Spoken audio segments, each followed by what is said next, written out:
Hello friends, welcome to back. आप सभी का एक बार फिर हमारे इस प्लेटफॉर्म पर स्वागत है। और मैं आशा करता हूं कि इससे जो पहले की वीडियो हैं वो आपने जरूर देखी हो। आज का जो हमारा टॉपिक है वो केंद्रीय मंत्री परिषद से संबंधित है। और केंद्रीय जो मंत्री परिषद है उससे संबंधित जो नोट्स हैं वो हम देखेंगे। इसके बाद जो PYQ हैं उन्हें देखेंगे। तो चलिए, केंद्रीय जो मंत्री परिषद है उसमें प्रधानमंत्री शामिल होता है जो PM है भारत के। इसके बाद कैबिनेट मंत्री। अब आता कि कैबिनेट मंत्री कौन होते हैं, तो कैबिनेट मंत्री में उन मंत्रियों को रखा जाता है जो महत्वपूर्ण है, जैसे वित्त मंत्रालय, जैसे किसान मंत्रालय, किसान कल्याण वाला जो मंत्रालय है, जो गृह मिनिस्ट्री यानी होम मिनिस्ट्री, जो बड़े बड़े मंत्रालय हैं उन्हें हम उनके जो मंत्री हैं वो कैबिनेट मंत्री के अंतर्गत आते हैं। दो शब्द हैं, एक तो मंत्रिपरिषद और एक है मंत्रिमंडल। तो मंत्रिमंडल में कैबिनेट मंत्रियों को रखा जाता है मुख्यतः, और मंत्रिपरिषद में प्रधानमंत्री भी आता है, कैबिनेट मंत्री भी आता है, राज्य मंत्री भी आता है और उपमंत्री शामिल होते हैं। तो मंत्रिपरिषद में सभी को रखा जाता है, प्रधानमंत्री, कैबिनेट मंत्री, राज्य मंत्री और उपमंत्री। अब मैं बता दूं आपको, जो केंद्रीय जो मंत्रिपरिषद है उसका उल्लेख अनुच्छेद 74 में है, लेकिन जो मंत्रिमंडल है उसका उल्लेख अनुच्छेद 352 में किया गया है। एकमात्र अनुच्छेद है जो 352 है, उसमें हमें मंत्रिमंडल शब्द देखने को मिलता है। इसके अलावा पूरे संविधान में कहीं भी मंत्रिमंडल शब्द का प्रयोग नहीं किया गया है। और जो मंत्रिपरिषद है वो अनुच्छेद 74 में वर्णित है। तो अनुच्छेद 74(1) के अनुसार राष्ट्रपति को सहायता और सलाह देने के लिए एक मंत्री परिषद होगी। जो अनुच्छेद 74 है वो ये बताता है कि जो राष्ट्रपति है वो मंत्रिपरिषद की सलाह के अनुसार कार्य करेंगे। उन कार्यों को छोड़कर जो उनके विवेकाधीन है, जिसका जो प्रधान है वो प्रधानमंत्री होगा। तो मंत्रिपरिषद का जो प्रधान है वो प्रधानमंत्री होता है। राष्ट्रपति अपने कृत्यों का प्रयोग करने में मंत्रिपरिषद की सलाह से कार्य करेगा। तो ज़्यादातर जो कार्य हैं राष्ट्रपति के, उनमें जो सलाह है वो मंत्रिपरिषद की रहती है। 42वें संविधान संशोधन अधिनियम 1976 द्वारा शामिल, तो जो प्रावधान है 42वें जो अमेंडमेंट हुआ था 1976 में, उसके माध्यम से स्थापित किए गए थे। परंतु जो राष्ट्रपति है वो मंत्रिपरिषद से ऐसी सलाह पर साधारणतया या अन्यथा पुनर्विचार करने की अपेक्षा कर सकेगा, और राष्ट्रपति ऐसे पुनर्विचार के पश्चात दी गई सलाह के अनुसार कार्य करेगा। इसमें ये है कि जैसे कोई मामला है और उसकी सिफारिश मंत्रिपरिषद ने राष्ट्रपति से करी, लेकिन राष्ट्रपति को लगता है कि जो विषय है उस पर अभी गंभीरता से विचार नहीं हुआ है, या फिर इस पर और विचार विमर्श को बढ़ावा देने की जरूरत है, तो एक बार वह मंत्रिपरिषद के लिए उसे द्वारा पुनर्विचार के लिए भेजता है। और जब उसी विषय को मंत्रिपरिषद द्वारा राष्ट्रपति के लिए भेजती है, तब राष्ट्रपति के लिए बाध्य है कि उस पर वो कार्रवाई करे। और जो प्रावधान मूल संविधान में शामिल नहीं था, इसे 44वें संविधान संशोधन अधिनियम 1978 द्वारा शामिल किया गया। तो जो पुनर्विचार का जो कॉन्सेप्ट है वो 44 अमेंडमेंट 1978 के द्वारा भारतीय संविधान में मिलता है। अनुच्छेद 74(2) के अनुसार इस प्रश्न की किसी न्यायालय में जांच नहीं की जाएगी कि क्या मंत्रियों ने राष्ट्रपति को कोई सलाह दी और यदि दी तो क्या दी। जब कोई मंत्री या फिर मंत्रिपरिषद राष्ट्रपति को सलाह देती है तो इसमें न्यायालय ये जांच नहीं करेगा कि जो सलाह है वो किस प्रकार की है या कैसी सलाह है। इसमें न्यायालय के हस्तक्षेप पर रोक लगाई गई है। अनुच्छेद 75(1) के अनुसार जो प्रधानमंत्री है उसकी नियुक्ति राष्ट्रपति करता है। तो कौन से अनुच्छेद 75(1) के अनुसार, और अन्य मंत्रियों की नियुक्ति राष्ट्रपति प्रधानमंत्री की सलाह से करेगा। तो अनुच्छेद जो 75 कहता है वो ये कहता है कि जो प्रधानमंत्री है उसकी नियुक्ति राष्ट्रपति करेगा। इसके बाद जब प्रधानमंत्री की नियुक्ति हो जाती है तो प्रधानमंत्री बताता है कि उसके मंत्रिपरिषद में या मंत्रिमंडल में कौन कौन शामिल होगा। जिन नामों की प्रधानमंत्री सिफारिश करता है उन्हें राष्ट्रपति मंत्रियों के रूप में शपथ दिलवाता है। यहाँ पे ये ध्यान रखना है कि राष्ट्रपति अपनी स्वेच्छा से मंत्री नहीं बनाता। इसमें जो सलाह है वो प्रधानमंत्री की होती है और ये बाध्यकारी होती है। जो प्रधानमंत्री जिस व्यक्ति को मंत्री बनाना चाहेगा उसे राष्ट्रपति को शपथ दिलवानी होगी। अनुच्छेद 75(1) के अनुसार मंत्रिपरिषद में प्रधानमंत्री सहित मंत्रियों की जो कुल संख्या है लोकसभा के सदस्यों की कुल संख्या के 15% से अधिक नहीं होगी। पहले क्या प्रावधान होता था कि जो प्रधानमंत्री है वो अपनी मंत्रिपरिषद में कितने भी सदस्यों को शामिल कर सकता था, और शुरुआत से लेकर विभिन्न सरकारें आई तो उस समय देखा गया था कि जब जैसे कभी कभी जो सरकार में किसी एक दल को बहुमत नहीं है तो जो गठबंधन की सरकार है तो उसमें हर एक व्यक्ति चाहता था कि वो मंत्री पद धारण करे। तो ऐसे मंत्रिपरिषद का विस्तार हो गया। तो जब देखा गया कि इसके दुरुपयोग देखने को मिल रहे हैं तब 75(1) और ए जोड़ा गया और उसमें स्पष्ट कर दिया गया कि जो मंत्रिपरिषद में कुल सदस्य होंगे जिसमें प्रधानमंत्री भी शामिल होगा वो 15% से अधिक नहीं होंगे। 15% किसके, तो जो लोकसभा की जो कुल संख्या है 500 कितनी है 50 है कुल, तो उसका 15%, ठीक है, इतने सदस्य हो सकते हैं। वर्तमान में 2 एंग्लो इंडियन वाला जो प्रावधान था वो हमने रिमूव कर दिया है। और जो यह प्रावधान था वो कौन से संविधान संशोधन द्वारा किया गया, तो पूछता है कि 91वां संविधान संशोधन था और कब, 2003। तो 91वां संविधान संशोधन और 2003 के द्वारा उपयुक्त प्रावधान को संविधान में शामिल किया गया। ठीक है। 75(1) हमने पढ़ लिया। 75(1) में कहता है कि राष्ट्रपति प्रधानमंत्री की नियुक्ति करेगा, प्रधानमंत्री की सलाह पर अन्य मंत्रियों की नियुक्ति करेगा। और अनुच्छेद जो 75(2) है वो कहता है कि जो मंत्री हैं वो राष्ट्रपति के प्रसाद पर्यंत अपना पद धारण करते हैं।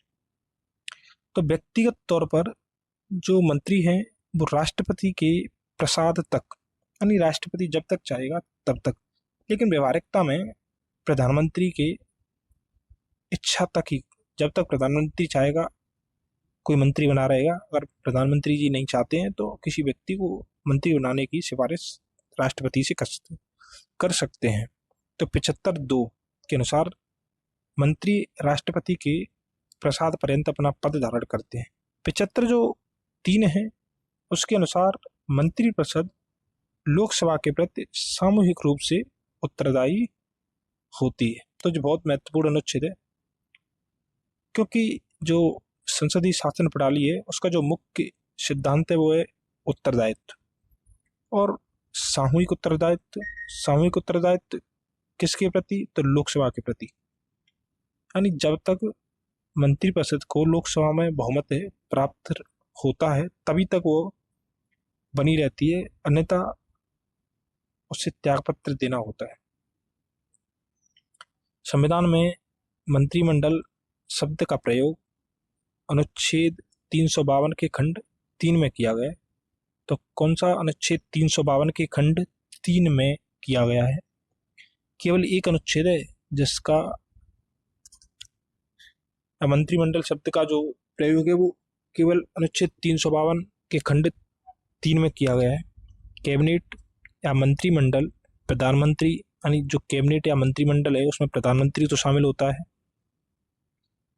इसके साथ ही जो कैबिनेट स्तर के मंत्रियों की परिषद होती है, क्योंकि अब ऐसा थोड़ी है कि मान के चलिए पूरी मंत्रिपरिषद में 70-75 सदस्य हैं तो उनकी रोज बैठक हो सके, इसलिए मंत्रिमंडल का कॉन्सेप्ट लाया गया है। जैसे कोई भी मुद्दा होता है तो उसके लिए जो कैबिनेट मंत्री हैं उनकी बैठक 8 दिन में, 4 दिन में पॉसिबल हो सकती है। मंत्री उत्तरदायित्व के कारण अधिकारी अनामिता के सिद्धांत से संरक्षित रहते हैं। ये क्या कॉन्सेप्ट है? तो एक कॉन्सेप्ट है कि जो अधिकारी हैं, यानी जो हमारे आला अधिकारी रहते हैं, वो आपने देखा होगा कि वो मंत्रियों के अंतर्गत कार्य करते हैं। तो जैसे कोई नीति है तो उसकी जिम्मेदारी भी मंत्री लेंगे, अगर उसकी कोई सफलता है तो उसकी जिम्मेदारी भी, उसका क्रेडिट मंत्रियों को मिलेगा, और उसकी अगर विफलता है तो उसकी जिम्मेदारी मंत्रियों के प्रति होती है। यह अनामिता, क्योंकि इनका नाम नहीं रहता, क्योंकि सरकार किसी की हो, इनका मुख्य कार्य उनको नीतियों के बनाने में सहायता प्रदान करना होता है, और अधिकारियों के द्वारा किए गए कार्यान्वयन की जिम्मेदारी अंतिम रूप से उसी मंत्री की होती है जो उस मंत्री के अंतर्गत कार्य करता है।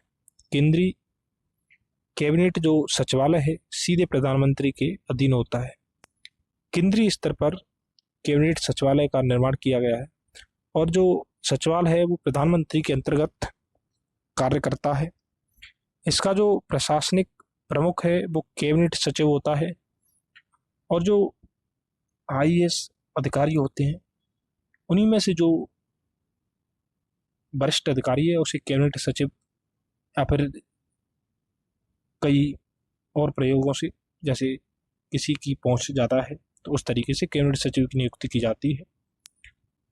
जो सिविल सर्विसेज बोर्ड का पदेन अध्यक्ष होता है, यानी जो कैबिनेट सचिव होता है वो सिविल सर्विसेज बोर्ड का भी पदेन अध्यक्ष होता है। यानी पदेन का होता है कि कैबिनेट सचिव बनते ही वो इसका अध्यक्ष अपने आप हो जाता है, जैसे पदेन सभापति होता है ना राज्यसभा का। अनुच्छेद 75(5) के अनुसार कोई मंत्री जो निरंतर 6 माह की किसी अवधि तक संसद के किसी सदन का सदस्य नहीं है तो उस अवधि की समाप्ति पर मंत्री नहीं रहेगा। अब जी क्या कॉन्सेप्ट है? तो अनुच्छेद 75(5) कहता है कि मान के चलिए आप में से किसी को लोकसभा राज्यसभा का, मतलब सॉरी, आप में से जैसे कोई लोकसभा राज्यसभा का सदस्य नहीं है लेकिन मंत्री बनना है, अगर आपकी सरकार से लिंक है तो सरकार आपको मंत्री के पद पर नियुक्त कर देगी। अब जब नियुक्त करेगी उस समय लोकसभा या राज्यसभा का सदस्य होना जरूरी नहीं, परंतु नियुक्ति के 6 महीने के भीतर आपको या तो लोकसभा की सीट से या फिर राज्यसभा सीट से सदस्यता प्राप्त करनी होगी। अगर आप प्राप्त नहीं करते हैं तो उस अवधि की समाप्ति पर फिर आप मंत्री नहीं रहेंगे। ठीक है। प्रधानमंत्री और जो अन्य मंत्री हैं उन्हें शपथ राष्ट्रपति दिलवाते हैं। तो स्पष्ट ध्यान रखिए, प्रधानमंत्री को और जो अन्य मंत्री हैं उनको जो शपथ कौन दिलवाता है? तो राष्ट्रपति दिलवाते हैं। प्रधानमंत्री अपना त्यागपत्र भी राष्ट्रपति को देता है। अगर प्रधानमंत्री अपना त्यागपत्र देना चाहता है तो वो राष्ट्रपति को देता है।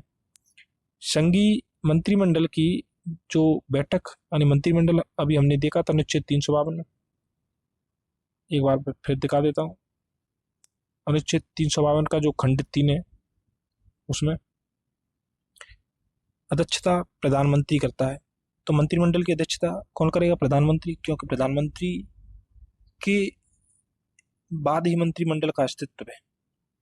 अनुच्छेद जो 78 है वो बताता है कि प्रधानमंत्री राष्ट्रपति को ऐसी सूचना देगा जो संघीय प्रशासन तथा विधान के बारे में उसके द्वारा मांगी जाए।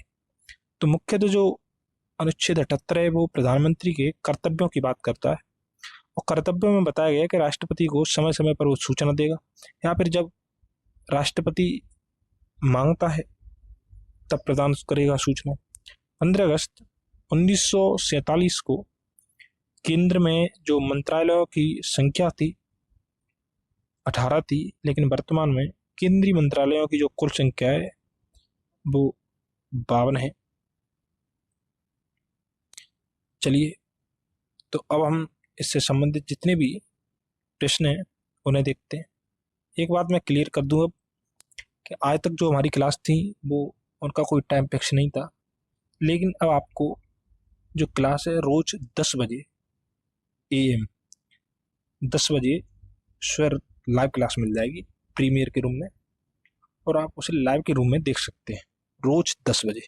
जब फिक्स टाइम हो गया है, अपवाद की स्थिति अलग होती है, जैसे कोई काम लग गया तो कह नहीं सकते हम, लेकिन मुख्यतः रोज आपको 10 बजे क्लास लाइव मिल जाएगी। ठीक है, चलिए, तो पहला जो प्रश्न है वो कह रहा है कि भारत के संविधान के अनुच्छेद 300 के अनुसार भारत की सरकार का जो कानूनी नाम है, तो भारत की जो सरकार का कानूनी नाम है वो द यूनियन ऑफ इंडिया। ठीक है, अनुच्छेद कौन सा है? तीसरा। तो जो नाम है उसमें हमने इंडिया और भारत नहीं बल्कि दोनों को द यूनियन ऑफ इंडिया, क्योंकि हमारे यहाँ पे जो राज्य हैं उनका निर्माण केंद्र के द्वारा किया गया है। तो भारत के संविधान के अनुच्छेद 300 के अनुसार भारत की सरकार का जो कानूनी नाम है द यूनियन ऑफ इंडिया यानी भारत संघ है। इस अनुच्छेद के खंड 1 के अनुसार भारत सरकार भारत संघ के नाम से बाद ला सकेगी या उस पर बाद लाया जा सकेगा। ठीक है, या तो वो बाद ला सकती है या उस पर बाद चलाया जा सकता है। अब कह रहा है कि निम्नलिखित कथनों पर विचार कीजिए और नीचे दिए गए कूट से सही उत्तर का चुनाव कीजिए। तो पहला है कि संघ की कार्यपालिका शक्ति प्रधानमंत्री में निहित है। तो ये गलत है, क्योंकि जो संघ की जो कार्यपालिका शक्ति है वो राष्ट्रपति में निहित है। अगर जब पहला गलत है तो ये गलत हो गया, ये भी गलत हो गया और ये भी गलत हो गया। तो हमारा आंसर सी, यानी मात्र 2, 3 और 4 हमने वैसे ही निकाल लिया। अब हम देख लेते हैं कि प्रधानमंत्री की नियुक्ति राष्ट्रपति द्वारा की जाती है, तो हमने अभी देखा था। प्रधानमंत्री मंत्रिपरिषद के प्रधान होते हैं, तो ये भी सही है। और लास्ट है कि यह आवश्यक नहीं है कि नियुक्ति के समय प्रधानमंत्री संसद के किसी सदन का सदस्य हो। तो हमने जो अनुच्छेद 75(5) देखा है उसमें बताया है चाहे तो वो प्रधानमंत्री हो चाहे कोई भी मंत्री, अगर वो पद धारण करता है तो जरूरी नहीं है कि वो नियुक्ति के समय वो दोनों में से किसी सदन का सदस्य हो, परंतु उसे 6 माह के भीतर सदस्यता प्राप्त करना आवश्यक है। प्रधानमंत्री और मंत्री दोनों पर लागू होता है। ठीक है, संविधान के अनुच्छेद 53(1) के अनुसार संघ की जो कार्यपालिका शक्ति है वो राष्ट्रपति में निहित होगी। तो अनुच्छेद कौन सा है? 53(1), और वह इसका प्रयोग संविधान के अनुसार या तो स्वयं या अपने अधीनस्थ अधिकारियों द्वारा करेगा। अनुच्छेद 74(1) के तहत प्रधानमंत्री मंत्रिपरिषद का प्रधान होता है। हमने देखा था कि अनुच्छेद जो 74 है उसमें मंत्रिपरिषद का वर्णन किया गया है, और मंत्रिपरिषद का जो प्रधान है वो प्रधानमंत्री होता है। अनुच्छेद 75(1) के अनुसार प्रधानमंत्री की नियुक्ति राष्ट्रपति द्वारा होती है। 75(5) के प्रावधान के तहत कोई भी व्यक्ति संसद सदस्य नहीं है तो भी वो प्रधानमंत्री बन सकता है या मंत्रिपरिषद में सम्मिलित हो सकता है, लेकिन 6 माह के भीतर उसे सदन की सदस्यता अवश्य लेनी होगी। अब कह रहा है कि भारत के प्रधानमंत्री के विषय में निम्नलिखित कथनों में से कौन सही है? तो पहला है कि प्रधानमंत्री मंत्रिपरिषद का नाम मात्र का नेता है, तो गलत हो गया, क्योंकि जो नाम मात्र का नेता है वो राष्ट्रपति होता है और जो प्रधानमंत्री है वो मुख्य होता है। ठीक है। अगला है कि वो संसद के प्रति उत्तरदायी नहीं है, संसद के प्रति उत्तरदायी नहीं है, तो ये भी गलत है, क्योंकि जो राष्ट्रपति जो हमारे यहाँ पे जो शासन प्रणाली है उसमें उत्तरदायित्व तो बहुत प्राथमिकता है। तीसरा है कि वो अपने मंत्रियों में से किसी को बर्खास्त नहीं कर सकता, तो ये गलत है, क्योंकि कोई भी मंत्री प्रधानमंत्री की इच्छा के अनुसार ही बना रह सकता है। अगला है कि प्रधानमंत्री मंत्रिपरिषद का वास्तविक नेता है, जो सही है, क्योंकि जो मंत्रिपरिषद का वास्तविक नेता है वो प्रधानमंत्री होता है।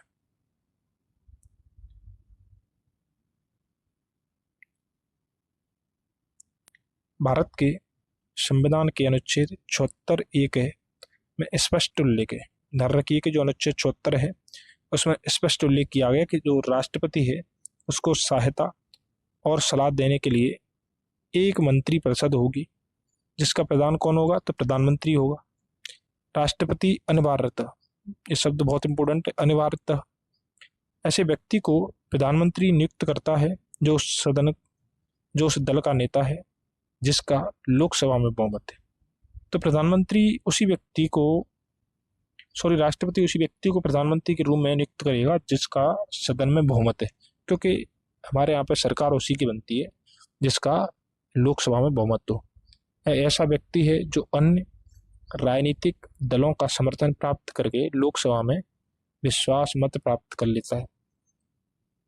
इसका अभिप्राय है कि मान के चलिए किसी राजनीतिक दल को लोकसभा में बहुमत नहीं मिला, तो वो 2-3 पार्टी जो दल है उनका एक गठबंधन बना लेता है, अपने साथ लाता है, और अपना जब वो पक्ष रखता है कि उसे बहुमत प्राप्त है, तब राष्ट्रपति उसे सरकार बनाने के लिए आमंत्रित कर सकता है।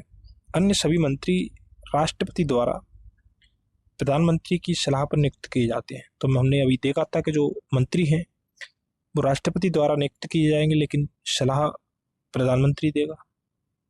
अनुच्छेद 75(3) के तहत मंत्रिपरिषद प्रधानमंत्री सहित लोकसभा के प्रति सामूहिक रूप से उत्तरदायी होती है। तो हमने देखा था कि जो अनुच्छेद 75(3) है वो उत्तरदायित्व की बात करता है, और उत्तरदायित्व सामूहिक होगा, यानी सभी मंत्री सामूहिक रूप से होंगे। सामूहिक का अभिप्राय ये होता है कि अगर किसी मंत्री ने कोई बात करी तो उसको या उस बात का सभी मंत्रियों को समर्थन करना होगा, कोई भी व्यक्ति उसके विरोध में नहीं बोलेगा। यह सामूहिकता होती है। किसी भी आप देखते होंगे जब बीजेपी का कोई एक मंत्री है, जैसे वर्तमान में जो सरकार का कोई मंत्री है, अगर कोई स्टेटमेंट देता है तो अन्य मंत्री भी उसका समर्थन करते हैं। प्रधानमंत्री व्यवहार में राष्ट्रपति के माध्यम से किसी भी मंत्री को बर्खास्त कर सकता है।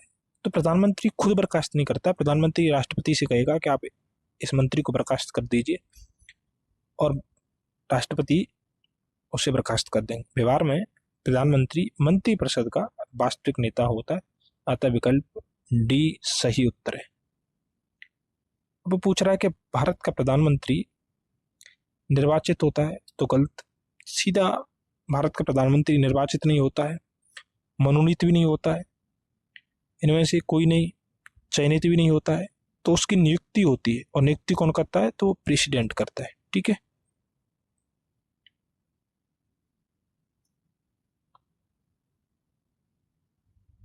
एक सेकंड। भारत का प्रधानमंत्री मुख्य है राज्य सरकार का, तो राज्य सरकार का जो मुख्यमंत्री है वो सीएम है। केंद्रीय सरकार का, हाँ, तो केंद्रीय सरकार का जो मुख्य है वो पीएम है। ठीक है। राज्य और केंद्रीय दोनों सरकारों का, तो ये नहीं, उपरोक्त में से कोई नहीं, तो ये भी गलत। अनुच्छेद 74(1) के अनुसार राष्ट्रपति को सहायता और सलाह देने के लिए एक मंत्रिपरिषद होगी।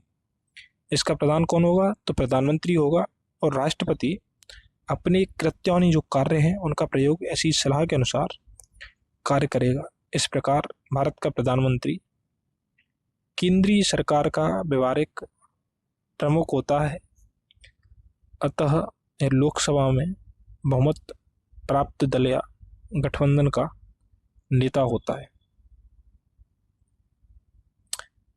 अब वो पूछ रहा है कि भारतीय संविधान का जो अनुच्छेद 78 है उसमें प्रावधान है दायित्वों का, दायित्व या कर्तव्यों का। तो लोकसभा के अध्यक्ष के तो ये नहीं, राज्यसभा के सभापति के या नहीं, भारत के नियंत्रक एवं मालिका परीक्षक के नहीं, तो प्रधानमंत्री के। तो अनुच्छेद जो 78 है वो प्रधानमंत्री के कर्तव्य बताता है राष्ट्रपति के प्रति। भारतीय संविधान के अनुच्छेद 78 में प्रधानमंत्री के दायित्वों का प्रावधान है, जिसके तहत प्रधानमंत्री का यह कर्तव्य होगा। तो 3 कर्तव्य बताए गए हैं प्रधानमंत्री के। संघ के जो कार्यकलाप के जो प्रशासन से संबंधित विषय हैं या विधान विषय से संबंधित, जो थोड़ी जो लैंग्वेज है वो टफ सी है तो मैं सिंपल कर देता हूँ। संघ के जो कार्यकलाप या कार्यों से संबंधित या प्रशासन से संबंधित या विधान विषय से या प्रस्तावना या मंत्रिपरिषद से संबंधित जो भी विषय है राष्ट्रपति को सूचित करेगा। दूसरा है कि संघ के जो कार्यकलाप के प्रशासन संबंधी या विधान संबंधी, जो प्रस्तावना संबंधी जो भी जानकारी है अगर राष्ट्रपति मांगता है तो वह देगा। तीसरा है कि किसी विषय को जिस पर किसी मंत्री ने निश्चय कर दिया है, मान के चलिए कोई विषय है, उस पर किसी एक मंत्री ने या 4 मंत्रियों ने उस पर विचार विमर्श किया है, किंतु पूरी मंत्रिपरिषद ने विचार नहीं किया है, तब राष्ट्रपति द्वारा अपेक्षा किए जाने पर मंत्रिपरिषद के समक्ष विचार के लिए रखें, तो उस विषय को उसे मंत्रिपरिषद के समक्ष रखना होगा। अब पूछ रहा है कि निम्नलिखित कथनों पर विचार कीजिए, उपयुक्त कथनों में से कौन से सही नहीं है। और जो प्रश्न है वो IAS में 2022 में पूछा गया है। वो कह रहा है कि भारत का संविधान मंत्रियों को 4 श्रेणियों कैबिनेट मंत्री, स्वतंत्र प्रभार वाले राजमंत्री और उपमंत्री में वर्गीकृत करता है। तो ये गलत है, क्योंकि भारतीय संविधान में कहीं भी मंत्रियों का वर्गीकरण नहीं किया गया है, सुविधा के अनुसार इन्हें बताया गया है, संविधान में नहीं मिलता। दूसरा है कि संघ सरकार के मंत्रियों की कुल संख्या प्रधानमंत्री को मिलाकर, ये बहुत इंपॉर्टेंट है, प्रधानमंत्री इंक्लूड है, लोकसभा के कुल सदस्यों के 15% से अधिक नहीं होनी चाहिए। तो सही है। हमने देखा था कि जो 91 अमेंडमेंट है उसके माध्यम से 2003 में यह प्रावधान किया गया था। तो ऑप्शन बी केवल 2 ठीक है। भारत के संविधान के अनुच्छेद 74 के अंतर्गत राष्ट्रपति को सहायता और सलाह देने के लिए मंत्रिपरिषद का प्रावधान किया गया है। तो आपको अच्छी तरीके से याद हो गया होगा कि अनुच्छेद जो 74 में मंत्रिपरिषद की बात करी गई है, अतः मंत्रिपरिषद एक संवैधानिक निकाय है। ये बहुत इंपॉर्टेंट है कि मंत्रिपरिषद न तो वैधानिक और न ही अन्य, मंत्रिपरिषद संवैधानिक निकाय है। उल्लेखनीय है कि भारत के संविधान में मंत्रियों के वर्गीकरण का उल्लेख नहीं है, संविधान में वर्गीकरण नहीं है, सुविधा के अनुसार किया गया है।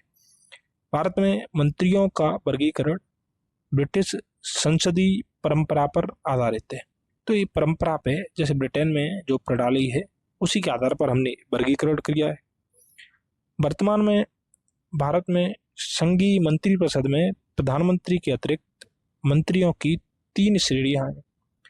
उनमें सबसे पहली है वो कैबिनेट मंत्री है, उसके बाद स्वतंत्र प्रभार वाले राज्य हैं। अब इसका अभिप्राय क्या है तो मैं बता दूं, जो छोटे छोटे मंत्रालय होते हैं उनके जो मंत्री होते हैं उन्हें राज्य कहते हैं, तथा राज्य हालांकि राष्ट्रपति सचिवालय द्वारा अधिसूचित वरीयता अनुक्रम तथा मंत्रियों का वेतन और भत्ता अधिनियम जो 1952 में उपमंत्री डिप्टी मिनिस्टर पद का भी उल्लेख है। डेप्यूटी मिनिस्टर, ठीक है, उपमंत्री पद का भी उल्लेख किया गया है। अतः कथन एक असत्य है। 91वें संविधान संशोधन जो कब हुआ था 2003 के अनुसार अनुच्छेद 75 के खंड 1 के पश्चात अंतः स्थापित किए गए खंड 1A के तहत यह प्रावधान किया गया है कि मंत्रिपरिषद में प्रधानमंत्री सहित, तो ध्यान रखिए प्रधानमंत्री इंक्लूड है, मंत्रियों की कुल जो संख्या है लोकसभा के सदस्यों की कुल संख्या के 15% से अधिक नहीं होगी। अतः कथन 2 सत्य है। पूछ रहा है कि कैबिनेट का तात्पर्य है, तो कैबिनेट में शासन के सभी मंत्रीगण शामिल नहीं होते हैं क्योंकि यह मंत्रिपरिषद में शामिल होते हैं। अपने सचिवों के साथ कैबिनेट स्तर के मंत्री, तो ये गलत है। राज्य मंत्रीगण नहीं, तो इसमें कैबिनेट स्तर के मंत्री होते हैं जो अनुच्छेद 352 का जो क्लोज 3 है उसमें कैबिनेट या मंत्रिमंडल का उल्लेख किया गया है। ठीक है, तो कैबिनेट या मंत्रिमंडल, इंग्लिश में कैबिनेट है, हिंदी में मंत्रिमंडल, प्रधानमंत्री सहित कैबिनेट स्तर के मंत्रियों की परिषद होती है, जबकि मंत्रिपरिषद में प्रधानमंत्री एवं कैबिनेट स्तर के मंत्रियों सहित स्वतंत्र प्रभार वाले राज्य मंत्री एवं उपमंत्री यदि कोई हो भी शामिल होते हैं। मंत्रिमंडल का उल्लेख मात्र अनुच्छेद 352 में 44वें संविधान संशोधन है। तो जो हमने प्रावधान जोड़ा था वो 44वें संविधान संशोधन के माध्यम से 1978 में जोड़ा था। ठीक है,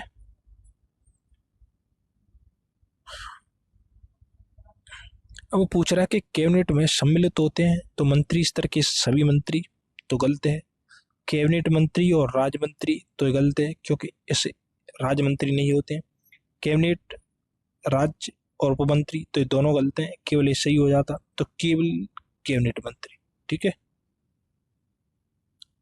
अब वो कह रहा है कि संविधान में मंत्रिमंडल शब्द का एक ही बार, ठीक है, प्रयोग हुआ है और वह कहाँ है, तो अनुच्छेद 352 में। संविधान में मंत्रिमंडल शब्द का प्रयोग केवल अनुच्छेद 352 के खंड 3 में, ध्यान रखना 352 का तीसरा जो क्लोज है उसमें। इसके अनुसार राष्ट्रपति आपातकाल की उद्घोषणा तभी कर सकेगा जब संघ का मंत्रिमंडल उसे लिखित रूप में ऐसा संसूचित करे। अनुच्छेद 44वें संविधान संशोधन अधिनियम 1978 से उपबंधित ध्यातत्व के अनुच्छेद 352(3) में मंत्रिमंडल शब्द का 2 बार उल्लेख हुआ है। अब मैं बता दूं, शुरुआत में ऐसा कोई शब्द नहीं था, लेकिन जब इंदिरा गांधी के समय इंदिरा गांधी ने आपातकाल लगाया तब देखा गया था कि उसका दुरुपयोग हुआ। तब 44वां संविधान संशोधन, जनता पार्टी की जो सरकार थी उसने 44वां संविधान संशोधन किया और स्पष्टतः उल्लेख कर दिया गया कि जब भी जैसे आपातकाल लगाया जाएगा अनुच्छेद 352 के तहत, तो आपातकाल की जो सिफारिश है वो मंत्रिमंडल करेगा और लिखित सूचना देनी होगी, यानी लिखित रूप में जब सिफारिश करेगा तभी ही आपातकाल लगाया जाएगा, अन्यथा नहीं, जिससे उसका दुरुपयोग ना हो। क्योंकि जब मंत्रिमंडल में मान के चलिए 10, 15, 20 सदस्य हैं तो कोई सदस्य तो ऐसा होगा जो असहमत होगा, क्योंकि जब दुरुपयोग हो रहा है तो इस तरीके से उसे सीमित करने का प्रयास किया गया। ठीक है, पूछ रहा है कि संघ सरकार के संदर्भ में निम्नलिखित कथनों पर विचार कीजिए।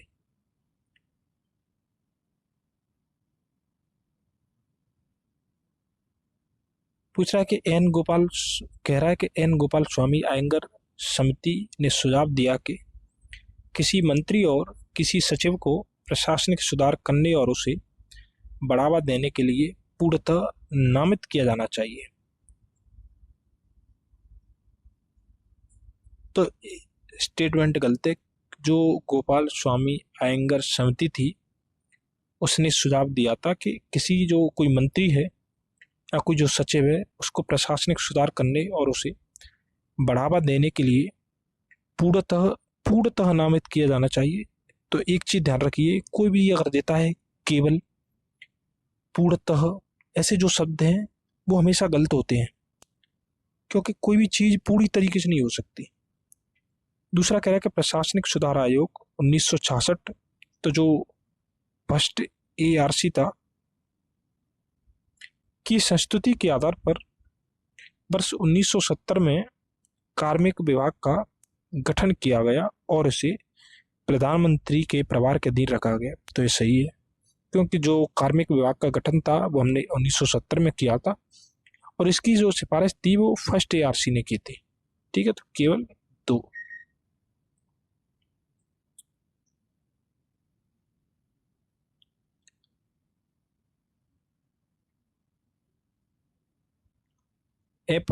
एन गोपाल स्वामी जो अयंगर थे वो संविधान सभा की प्रारूप समिति के एक सदस्य थे, जिन्होंने 1950 में अपनी रिपोर्ट केंद्र सरकार की मशीनरी का पुनर्गठन, reorganisation of the machinery of central government में मंत्रियों के समूह यानी ब्यूरो बनाए जाने, कार्मिकों की क्षमताओं में सुधार तथा एक संगठन एवं प्रक्रियाएं यानी ऑर्गेनाइजेशन एंड मेथड्स प्रभाग की स्थापना की अनुशंसा की थी। इस प्रकार कथन एक सही नहीं है। ठीक है, इसके बाद जो प्रशासनिक सुधार आयोग 1966 था, 1969 में भारत सरकार की मशीनरी पर अपनी रिपोर्ट में प्रधानमंत्री के प्रत्यक्ष प्रभार के तहत एक पृथक कार्मिक विभाग के गठन की अनुशंसा की थी। तदनुसार अगस्त 1970 में, यानी जो इसकी सिफारिश थी या रिपोर्ट थी, उसको मानते हुए नए कार्मिक विभाग का गठन कैबिनेट सचिवालय के तहत किया गया, जो कि प्रधानमंत्री के ही प्रभार में होता है। तो हमने पहले ही देख लिया कि जो कैबिनेट सचिवालय है वो प्रधानमंत्री के प्रभार में ही रहता है। फरवरी 1973 में इसे कार्मिक और प्रशासनिक सुधार विभाग के रूप में परिवर्तित कर दिया गया। अप्रैल 1977 में इस विभाग को कैबिनेट सचिवालय से, जो पहले कैबिनेट सचिवालय के अंतर्गत था, उसे हटाकर गृह मंत्रालय के तहत लाया गया। जनवरी 1985 में इस विभाग को गृह मंत्रालय से भी स्थानांतरित करके फिर प्रधानमंत्री के स्वतंत्र प्रभार के तहत कर दिया गया। मार्च 1985 में इसे कार्मिक एवं प्रशिक्षण, प्रशासनिक सुधार, लोक शिकायतें एवं पेंशन मंत्रालय में परिवर्तित कर दिया। यानी अब एक खुद ही मंत्रालय है जिसका समग्र जो प्रभार है वो प्रधानमंत्री के तहत ही होता है। तो अब क्या स्थिति इसकी, तो अब ये मंत्रालय है और इसका नियंत्रण प्रधानमंत्री के अंतर्गत है। पूछ रहा है कि संघ सरकार के संदर्भ में निम्नलिखित कथनों पर विचार कीजिए, उपयुक्त कथनों में से कौन से सही है। तो कैबिनेट सचिव की सलाह पर प्रधानमंत्री द्वारा भारत सरकार के मंत्रालयों या विभागों का सृजन किया जाता है, तो यह गलत है, क्योंकि कैबिनेट सचिव की सलाह पर नहीं, प्रधानमंत्री की सलाह पर राष्ट्रपति के द्वारा हर एक मंत्रालय को प्रधानमंत्री की सलाह पर भारत के राष्ट्रपति द्वारा किसी मंत्री को प्रदान किया जाता है, तो यह सही है।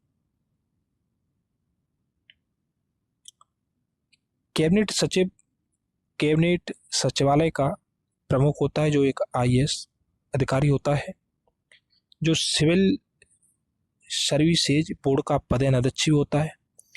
मैंने बताया था कि कैबिनेट सचिव बनते ही वो इस बोर्ड का अपने आप अध्यक्ष बन जाता है। मंत्रालयों की विभिन्न गतिविधियों के बारे में एवं कार्य संचालन संबंधी नियमों के बारे में जानकारी प्राप्त करना इसका कार्य होता है। भारत सरकार यानी कार्य आवंटन नियम 1961 के तहत सरकार के जो मंत्रालय या विभाग हैं वो राष्ट्रपति द्वारा प्रधानमंत्री की सलाह पर सृजित किए जाते हैं। प्रधानमंत्री की सलाह पर भारत के राष्ट्रपति द्वारा किसी मंत्री को नियुक्त किया जाता है तथा मंत्रालय या विभागों का जो बंटवारा है वो भी राष्ट्रपति प्रधानमंत्री की सलाह से करता है।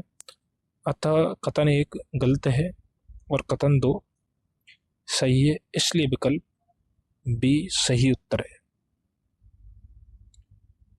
अब जो पूछ रहा है वो कह रहा है कि संसदीय शासन में वास्तविक या कार्यपालिका शक्ति किसके पास होती है। तो हमने देखा था कि प्रधानमंत्री के पास, तो वास्तविक जो प्रधान है वो प्रधानमंत्री होता है। भारतीय संविधान के अनुसार प्रधानमंत्री का पद बहुत महत्वपूर्ण है। संसदीय व्यवस्था में राष्ट्रपति केवल नाम मात्र का, यानी प्रधान तो है लेकिन नाम मात्र का प्रधान है, कार्यकारी प्रमुख होता है, ठीक है, कार्यकारी प्रमुख है, तथा जो वास्तविक कार्यकारी शक्तियां हैं वो प्रधानमंत्री के पास होती हैं। अनुच्छेद 74 के अनुसार राष्ट्रपति को सहायता और सलाह देने के लिए एक मंत्री परिषद होगी जिसका प्रधान प्रधानमंत्री होगा और राष्ट्रपति अपने कृत्यों का प्रयोग करने में ऐसी सलाह के अनुसार कार्य करेगा। ठीक है। अब पूछ रहा है कि निम्नलिखित कथनों पर विचार कीजिए और उपयुक्त कथनों में से कौन से सही है। वो कह रहा है कि राष्ट्रपति भारत सरकार का कार्य अधिक सुविधापूर्वक किए जाने के लिए और मंत्रियों में उपयुक्त कार्य के आवंटन के लिए नियम बनाएगा। तो सही है, क्योंकि जो कार्यों का निर्वहन है वो आसानी से हो सके इसके लिए राष्ट्रपति समय समय पर नियम बनाता है। अब वो कह रहा है कि भारत सरकार की समस्त कार्यपालिका जो कार्रवाई है, अब समझिए समस्त कह रहा है, प्रधानमंत्री के नाम से की हुई कही जाएंगी। तो मैंने आपको बताया था कि समस्त है, पूर्ण है, एकमात्र है, स्टेटमेंट गलत होते हैं। तो प्रधानमंत्री नहीं, राष्ट्रपति के नाम से की हुई जाएंगी। तो पहला ऑप्शन सही है बस। भारतीय संविधान के अनुच्छेद 77(1) के अनुसार भारत सरकार की जो समस्त कार्यपालिका कार्रवाई है वो राष्ट्रपति के नाम से की हुई कही जाएंगी तथा अनुच्छेद 77(3) के अनुसार जो राष्ट्रपति है वो भारत सरकार का जो कार्य है अधिक सुविधापूर्वक किए जाने के लिए और मंत्रियों में उपयुक्त कार्य के आवंटन के लिए नियम बनाएगा। इस प्रकार उपयुक्त कथनों में केवल कथन 1 सत्य है। अब वो पूछ रहा है कि यदि भारत के प्रधानमंत्री संसद के उच्च सदन के सदस्य हैं, तो सबसे पहले क्वेश्चन समझिए, उच्च सदन का मतलब है कि राज्यसभा। अब वो कह रहा है अगर उच्च सदन के सदस्य हैं तो वे अविश्वास प्रस्ताव की स्थिति में अपने पक्ष में वोट नहीं दे सकेंगे। तो ये सही है। इसका अभिप्राय है कि अगर कोई व्यक्ति प्रधानमंत्री के पद पर है लेकिन वो राज्यसभा का सदस्य है, जैसे अगर व्यवहारिक एग्जाम्पल समझे तो जो हमारे पूर्व प्रधानमंत्री डॉक्टर मनमोहन सिंह थे वो राज्यसभा से सदस्य रहे। अब मान के चलिए लोकसभा में कोई अविश्वास प्रस्ताव विपक्ष लेके आ रहा है, तो यह प्रावधान स्पष्ट है कि जो व्यक्ति है उस सदन का सदस्य उसी में मतदान कर सकता है। तो राज्यसभा का सदस्य लोकसभा में मतदान नहीं कर सकता। एक स्थिति है कि जो राज्यसभा में अगर कोई मंत्री है, चाहे वो राज्यसभा का हो चाहे वो लोकसभा का सदस्य हो, बैठ दोनों में सकता है क्योंकि उसे समय समय पर अपने प्रश्नों का उत्तर देना होता है।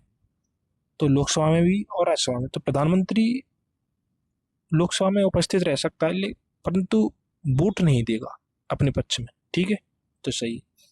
वे निम्न सदन में बैठ पर नहीं बोल सकेंगे, तो गलत है। बैठ पर वो बोल सकते हैं निम्न सदन में। वे केवल उच्च सदन में ही वक्तव्य दे सकते हैं, तो मैंने अभी बताया था ये भी नहीं, दोनों में दे सकते हैं। उन्हें प्रधानमंत्री पद की शपथ ग्रहण करने के 6 माह के अंदर निम्न सदन का सदस्य बनना पड़ेगा, तो ये भी गलत है।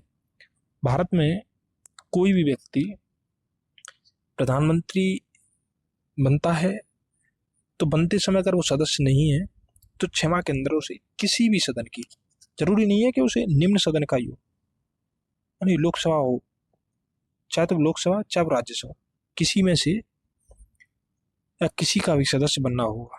जबकि ब्रिटेन में जो परंपरा है, ब्रिटेन में जो ब्रिटेन में स्पष्ट लिख दिया है कि जो प्रधानमंत्री है वो निम्न सदन का ही होगा, ठीक है। लेकिन भारत में ऐसा नहीं है। भारत में कोई व्यक्ति अगर वो लोकसभा या राज्यसभा में से किसी का भी सदस्य होता है या 6 महीने के अंदर बन जाता है तो प्रधानमंत्री बना रहे। प्रधानमंत्री या मंत्रिपरिषद का कोई सदस्य जो किसी भी सदन का सदस्य है वह वहाँ बोल सकता है, मतदान कर सकता है, किंतु वह जिस सदन का सदस्य नहीं है वहाँ बोल तो सकता है किंतु मतदान में भाग नहीं ले सकता, ठीक है। मैंने पहले ही बता दिया। अविश्वास प्रस्ताव का प्राय होता है कि मान के चलिए विपक्ष को लग रहा है कि जो सरकार है उसका विश्वास अब सदन में नहीं रहा, यानी तो विपक्ष अविश्वास प्रस्ताव के माध्यम से उसे हटाने का प्रयास करेगा। अगर वो पारित हो जाता है तो फिर मंत्रिपरिषद को त्यागपत्र देना होगा, और नहीं पारित होता है तो फिर देने की जरूरत नहीं है। तो मंत्रिपरिषद में लोकसभा के विश्वास के निर्धारण हेतु लोकसभा में ही लाया जाता है। एक चीज और है कि जो अविश्वास प्रस्ताव है केवल लोकसभा में लाया जाता है, राज्यसभा में नहीं, क्योंकि जो मंत्रिपरिषद है वो लोकसभा के प्रति ही सामूहिक रूप से उत्तरदायी होती है। और जो अनुच्छेद कौन सा था, तो 75(3) था, ठीक है। यदि भारत के प्रधानमंत्री संसद के उच्च सदन के सदस्य हैं तो भी अविश्वास प्रस्ताव की स्थिति में अपना वोट नहीं दे सकेंगे। यदि अविश्वास प्रस्ताव लोकसभा में पारित हो जाए तो फिर मंत्रिपरिषद को त्यागपत्र देना होता है। तो मैंने बताया था कि अगर अविश्वास प्रस्ताव पारित हो गया तो इसका अभिप्राय है कि उस मंत्रिपरिषद को लोकसभा में विश्वास नहीं है। अगर विश्वास नहीं है तो फिर बने रहने का कोई कारण ही नहीं है, तो फिर त्यागपत्र देना होगा।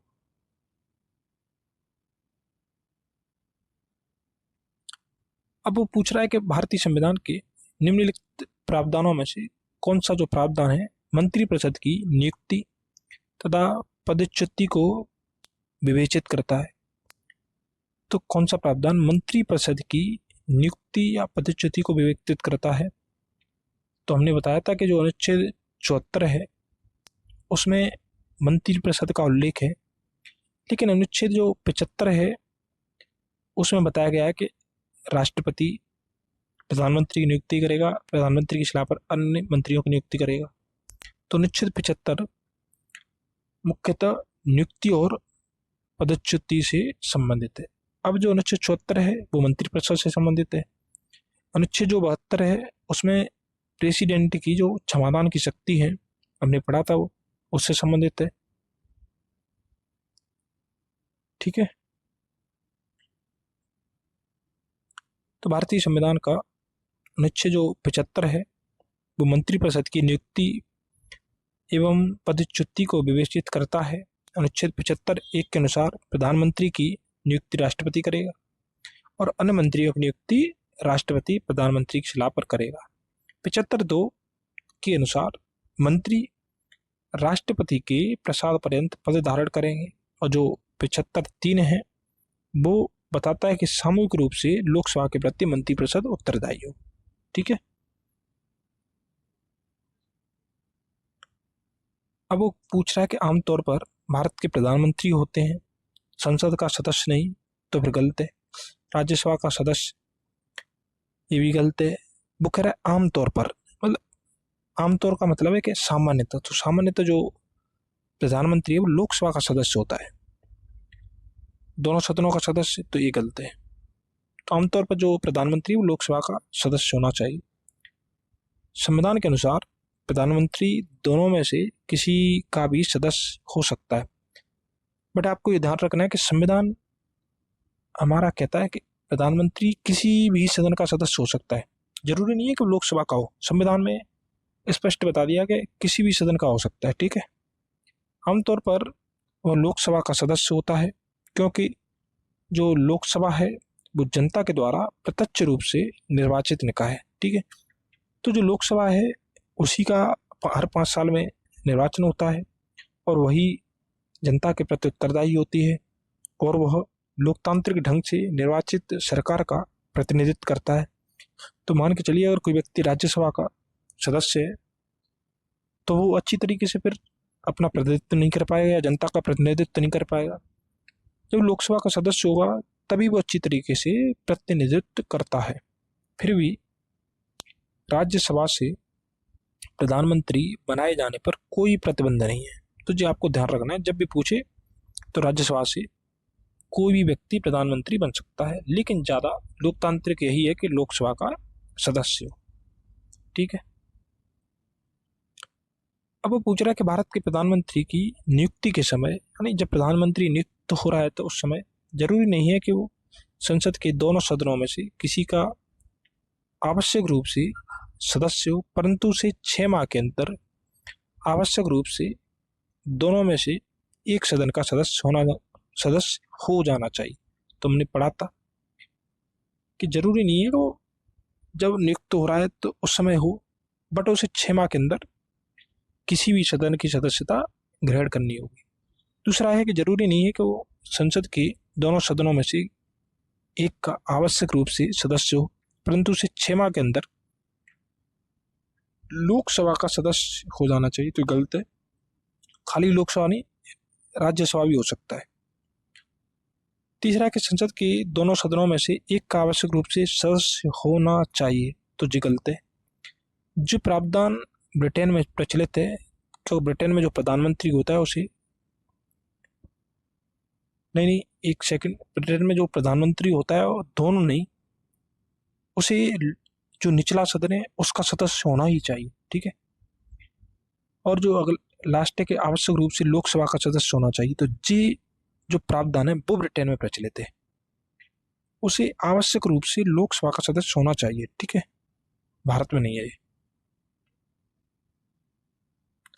राष्ट्रपति द्वारा उस व्यक्ति को प्रधानमंत्री नियुक्त किया जाता है जिसे लोकसभा में बहुमत प्राप्त दल या गठबंधन के द्वारा अपना नेता चुना जाता है।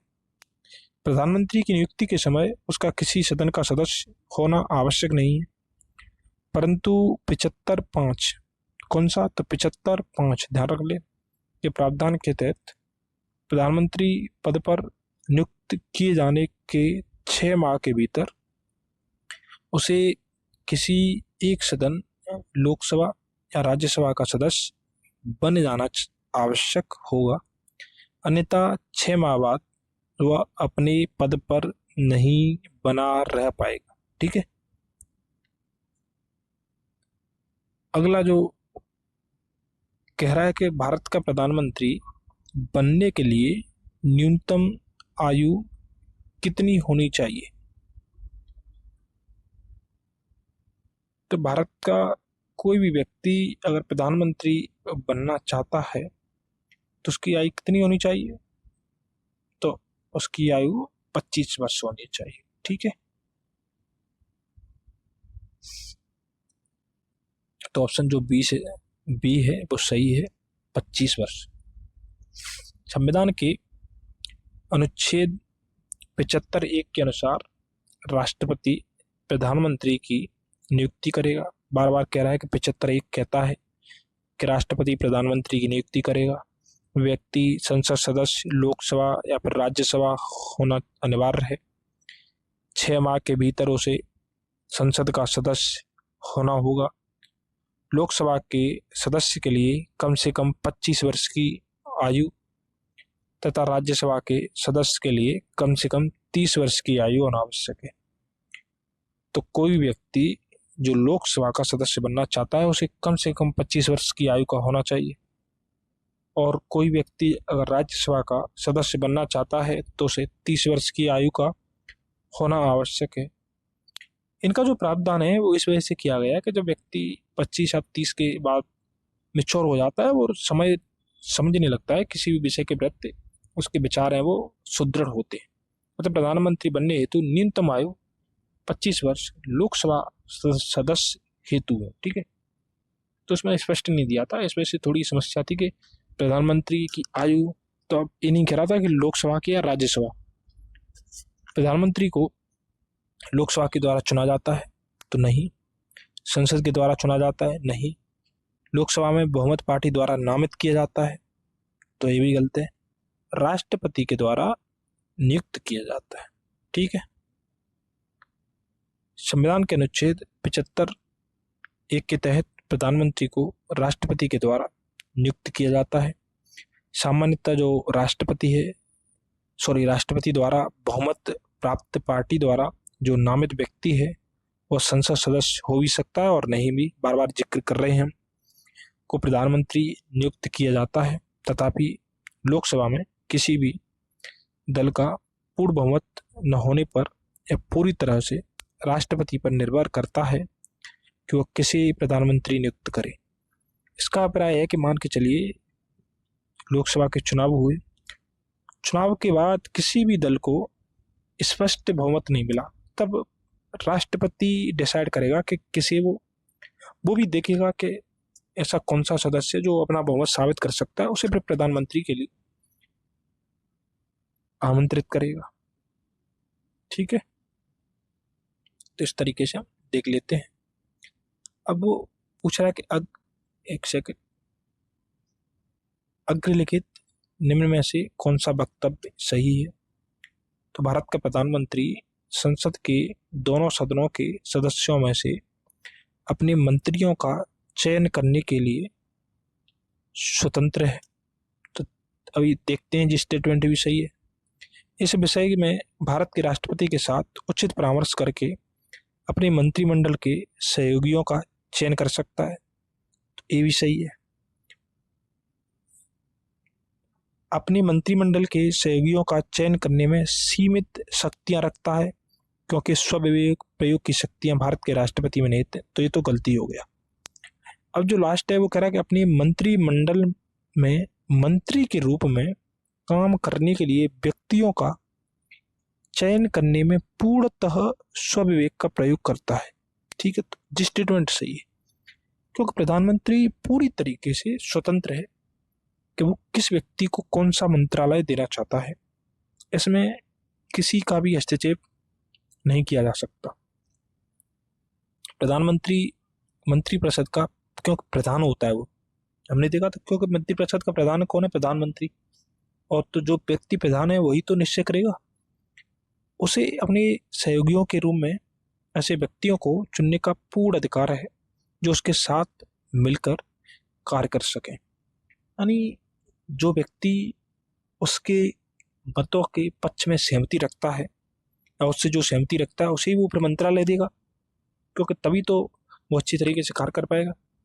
इस प्रकार मंत्रियों के चयन में वो स्वविवेक का प्रयोग करता है और संसद के बाहर भी बाहर के व्यक्ति को भी मंत्री बना सकता है। ध्यान रखना, बाहर के व्यक्ति को भी बना सकता है, परंतु उस मंत्री को 6 माह के अंदर संसद सदस्य बनना अनिवार्य है। ऐसा न होने पर उसे 6 माह के पश्चात मंत्री पद से मुक्त हो जाना पड़ता है। 75(5). ठीक है, अब पूछ रहा है वो कि जो व्यक्ति संसद का सदस्य नहीं है केंद्रीय मंत्री रह सकता है। तो हमने देखा था 6 माह तक। ठीक है, वो कह रहा है कि भारत में वह मंत्री जो संसद के सदनों में से किसी सदन का भी सदस्य नहीं है उसे मंत्री के रूप में मुक्त हो जाना पड़ता है 6 माह बाद। ठीक है, 6 माह। वो पूछ रहा है कि भारत की संसद के संबंध में निम्नलिखित में से कौन सा कथन सही नहीं है, मतलब गलत कौन सा है। तो पहले हम देख लेते हैं कि सही कौन कौन से। तो भारत में एक संसदीय प्रणाली की सरकार का प्रावधान है संविधान में। तो ठीक है, सही है, क्योंकि हमारे संविधान में संसदीय प्रणाली की सरकार का प्रावधान है, जिसमें जो राष्ट्रपति वो नामात्र का प्रधान है और प्रधानमंत्री मुख्य। संसद का सर्वप्रमुख कार्य है मंत्रिमंडल का प्रावधान करना। तो ये भी सही है कि जो संसद का जो सर्वप्रमुख उसी में से मंत्रिमंडल बनता है। अगला है कि मंत्रिमंडल को लोकप्रिय सदन में बहुमत का विश्वास प्राप्त रहना चाहिए। यहाँ पर लोकप्रिय का मतलब है लोकसभा, क्योंकि अगर मंत्रिमंडल को लोकसभा में बहुमत नहीं होगा तो फिर उसे त्यागपत्र देना होगा। तो अगर वो चाहता है कि वो बना रहे तो उसे विश्वास प्राप्त होना चाहिए। सी ऑप्शन गलत है, क्योंकि मंत्रिमंडल की जो सदस्यता है वो निम्न सदन तक सीमित है। क्योंकि भारत में कोई भी मंत्री, चाहे वो राज्यसभा का हो सदस्य हो चाहे वो लोकसभा का सदस्य हो, मंत्री पद धारण कर सकता है, निम्न सदन तक सीमित नहीं है। और इसके अलावा 6 महीने के अंतर्गत कोई व्यक्ति और इनमें से किसी की सदस्यता प्राप्त कर लेता है तो वो भी मंत्री बनाया जा सकता है। तो कथन सी गलत है, क्योंकि मंत्रिमंडल का सदस्य निम्न सदन यानी लोकसभा के साथ साथ उच्च सदन यानी राज्यसभा का भी हो सकता है। यहाँ तक कि संसद के दोनों सदनों के बाहर का व्यक्ति भी मंत्रिमंडल का सदस्य हो सकता है, परंतु उसे 6 माह के भीतर संसद के किसी सदन का सदस्य बनना पड़ेगा। अब वो पूछ रहा है कि भारत का प्रधानमंत्री किसके प्रति जवाबदेह है, तो मंत्रिमंडल के, तो ये गलत है। राष्ट्रपति के, तो ध्यान रखिए राष्ट्रपति के तौर पर व्यक्तिगत रूप से जिम्मेदार है, लेकिन सामूहिक रूप से लोकसभा के प्रति राज्यसभा गलत है। हमने जो अनुच्छेद 75(3) है वो देखा था कि जो मंत्रिपरिषद है वो सामूहिक रूप से लोकसभा के प्रति उत्तरदायी होती है। तो भारतीय संविधान के अनुच्छेद 75(3) के तहत जो मंत्रिपरिषद है वो सामूहिक रूप से लोकसभा के प्रति उत्तरदायी होती है। चूंकि मंत्रिपरिषद का प्रधानमंत्री होता है, अतः प्रधानमंत्री भी लोकसभा के प्रति ही जवाबदेह है।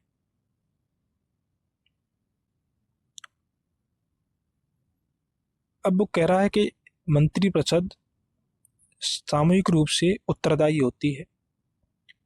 उपरोक्त में से कौन से कथन सही है, तो लोकसभा के प्रति तो ये सही है। एक संवैधानिक बाध्यता के अंतर्गत ये भी सही है, क्योंकि जो अनुच्छेद 75(3) है वही तो स्पष्ट बता रहा है ना संविधान की, तभी तो संवैधानिक हो रहा है ना। अनुच्छेद लो दे दिया है 75(3) के अनुसार, तीनों सही है। 74(3) के अनुसार तो ये गलत है, क्योंकि 74(3) में मंत्रिपरिषद के बारे में बताया गया है, तो केवल 1, 2 और 3। संविधान के अनुच्छेद 75(3) के अनुसार मंत्रिपरिषद सामूहिक रूप से लोकसभा के प्रति उत्तरदायी होती है, एक संवैधानिक बाध्यता है। अतः अभिष्ट जो उत्तर है विकल्प बी होगा। 74(3) संविधान में ही नहीं है, ठीक है। तो 74(3) जैसा जो पॉइंट है वो संविधान में ही नहीं है। अब इसके बाद वो पूछ रहा है कि मंत्रिपरिषद उत्तरदायी होती है, तो राष्ट्रपति के प्रति गलत है, प्रधानमंत्री के प्रति गलत है, अध्यक्ष के प्रति गलत है। अब एक पॉइंट है जहां पे विवादास्पद है, संसद के प्रति। तो जो पॉइंट सही भी हो सकता है और गलत भी, क्योंकि जो अनुच्छेद 75(3) है वो तो कह रहा है कि लोकसभा के प्रति होती है, ठीक है। तो अब देखते हैं कि अनुच्छेद 75(3) के अनुसार जो मंत्रिपरिषद है वो लोकसभा के प्रति सामूहिक रूप से उत्तरदायी होती है। अतः निकटतम उत्तर अगर हम ढूंढें तो संसद होगा। चूंकि लोकसभा विकल्प नहीं है तो फिर हम इसको लगा सकते हैं अगर हमें लगाना ही हो। वैसे क्वेश्चन ही गलत है। वो पूछ रहा है कि मंत्रिपरिषद किसके प्रति उत्तरदायी होती है, तो राष्ट्रपति के प्रति, लोकसभा के अध्यक्ष के प्रति, लोकसभा अध्यक्ष और राज्यसभा के सभापति के प्रति, वही फिर आ गया कि संसद के प्रति। तो हम लगा सकते हैं, लेकिन अगर लोकसभा और संसद दोनों हैं तो फिर हम लोकसभा का चयन करेंगे पहले। मंत्रिपरिषद सामूहिक रूप से निम्न में से किसके प्रति उत्तरदायी है, तो राष्ट्रपति के प्रति गलत है, प्रधानमंत्री के प्रति गलत है, राज्यसभा के प्रति गलत है, तो लोकसभा के प्रति। तो 75(3) जरूर आप ध्यान रखेंगे, बहुत इंपोर्टेंट अनुच्छेद है।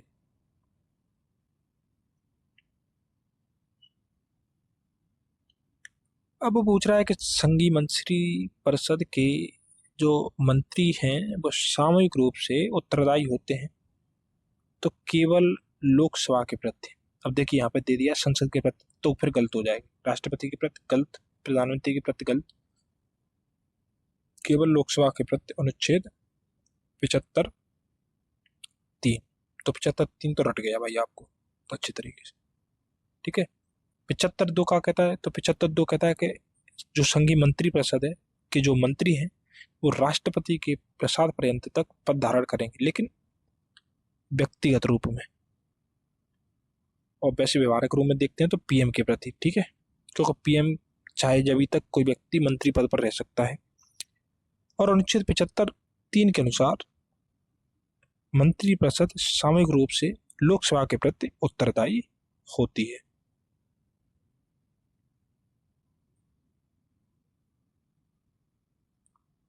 इसके बाद जो प्रश्न है वो हम कल देखते हैं, क्योंकि अगर मैं अभी नहीं कराऊँ तो अभी हमारे इसमें जो प्रश्न है टोटल वो है 80,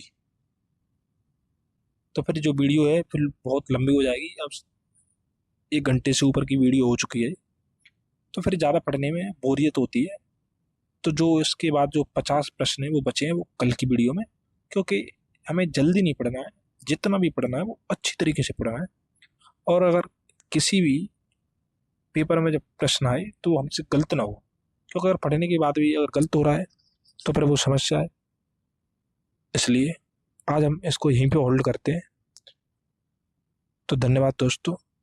अगर आपको क्लास अच्छी लगती है तो उसे आप लाइक, शेयर, और जिसने भी अभी तक सब्सक्राइब नहीं किया है तो सब्सक्राइब कर दे, क्योंकि मैं ज़्यादा कहता नहीं हूँ, क्योंकि जिसको भी अगर क्लास अच्छी लग रही है और उसके लिए फ़ायदेमंद है तो वो अपने आप खुद ही करेगा।